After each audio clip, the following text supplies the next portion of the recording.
There's a white crystal in your kitchen right now. Costs $1. Drops your room temperature 20 degrees. No electricity. No installation. No monthly bill. Ever. MIT documented it. Napoleon's soldiers survived the Egyptian desert with it. Bedouin tribes crossed the Sahara using it for 4,000 years without a single machine. Then a $150 billion industry decided you should never learn its name. Not because it failed, because it worked too damn well to ever put on a subscription plan. This is the untold story of the cheapest cooling solution humanity ever found. Welcome to Forbidden Camping. Subscribe and ring the bell. The vault's open here. In 1805, a French chemist named Nicolas Clément made a discovery that should have permanently changed everything about how human beings cool their homes, their hospitals, their schools, and their workplaces. He was not trying to reinvent the concept of comfort. He was not working on some grand theory of thermodynamics. He was simply observing what happens when you combine ammonium nitrate salt crystals with ordinary water inside an enclosed clay vessel on a workbench in a warm Paris laboratory. The temperature inside that vessel dropped 27 degrees Fahrenheit in under 3 minutes. No machinery running, no electricity consumed, no moving parts of any kind involved whatsoever.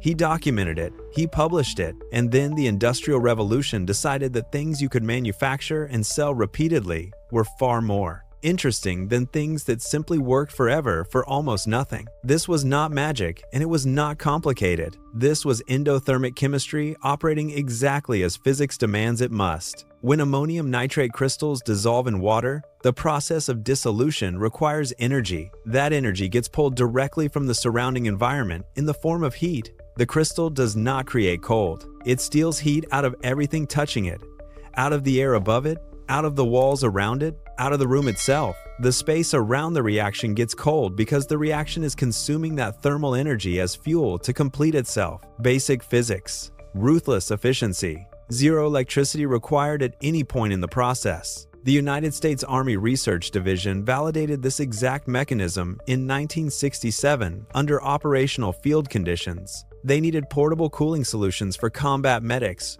working in Vietnam, operating in sustained 100 to 110 degree jungle heat with absolutely no reliable power supply available in the field. Soldiers were dying from heat exposure during surgical procedures in forward operating tents. Their internal classified reports documented ammonium nitrate cooling systems dropping enclosed tent air temperatures by 18 to 22 degrees Fahrenheit within 4 minutes of activation.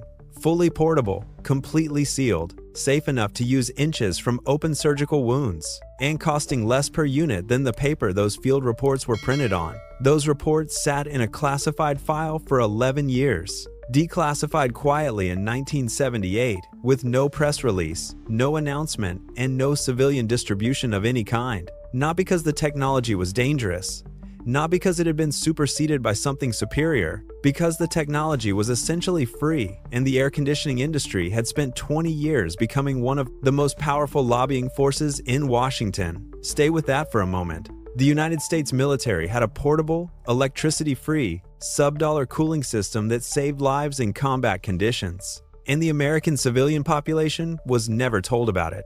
Not once. Not in any form. Travel back 4,000 years to the heart of the Persian Empire during the height of summer on the Iranian plateau, where daytime temperatures regularly reached 110 to 120 degrees Fahrenheit, and nighttime offered almost no relief. The ancient Persians did not suffer through this. They engineered their way out of it using nothing but physics, salt, water, and mud brick. They built structures called yakhchals, massive conical mud brick domes rising up to 60 feet tall, with walls up to 6 feet thick at the base, underground storage chambers sunk deep into the cooler earth below, and sophisticated ventilation shafts called wind catchers that funneled prevailing desert winds down across shallow pools of salt-saturated water inside the structure. The evaporation pulled latent heat out of the incoming air. The salt in the water accelerated that evaporation dramatically. The thick insulated walls prevented outside heat from penetrating.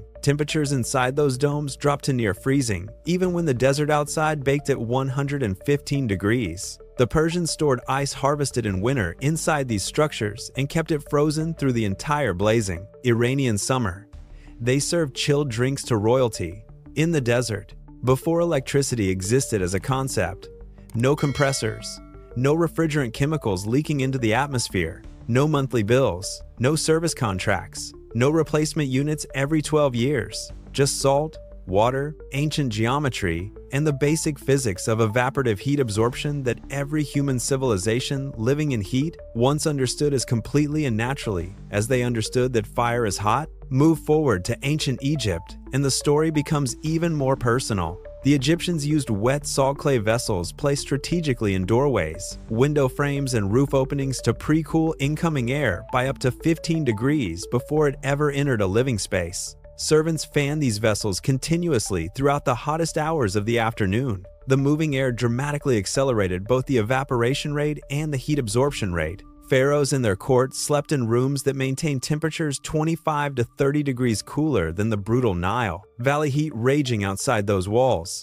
Without one single mechanical system running anywhere in the structure, the largest empire in the ancient world was kept comfortable by a dissolved mineral and a clay pot. Cross the Mediterranean to the Greek islands, and you find the same knowledge embedded into every aspect of traditional architecture. White limestone plaster on every wall reflecting solar radiation before it could become heat. Thick stone construction storing the cool of the night against the heat of the day. Courtyard designs funneling air across saltwater cisterns to pre-cool every room in the house. Santorini, Mykonos, Rhodes. Every iconic whitewashed Greek island village you have ever seen in a photograph was an expertly engineered passive cooling system built on principles that modern HVAC textbooks simply do not teach, because modern HVAC textbooks are written by an industry that profits from your ignorance of them. The Bedouin tribes of the Sahara carried portable versions of this exact cooling technology on every desert crossing for thousands of years.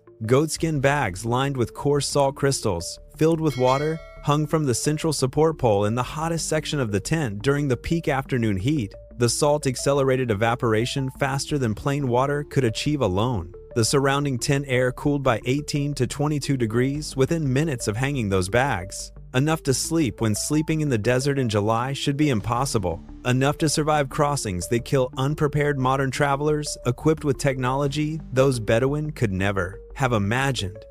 The knowledge was that powerful, and it cost them nothing because salt was everywhere and water was managed carefully as the most precious resource in the desert. Then in 1902, Willis Carrier invented what we now call modern residential air conditioning. Not because air conditioning was actually more effective than salt-based passive cooling, not because it produced better results for the people using it, but because air conditioning required a compressor you had to buy, refrigerant you had to replace, electricity you had to pay for monthly, filters you had to change seasonally, maintenance contracts you had to sign annually, and replacement units you had to purchase every decade. Air conditioning could be sold to you forever.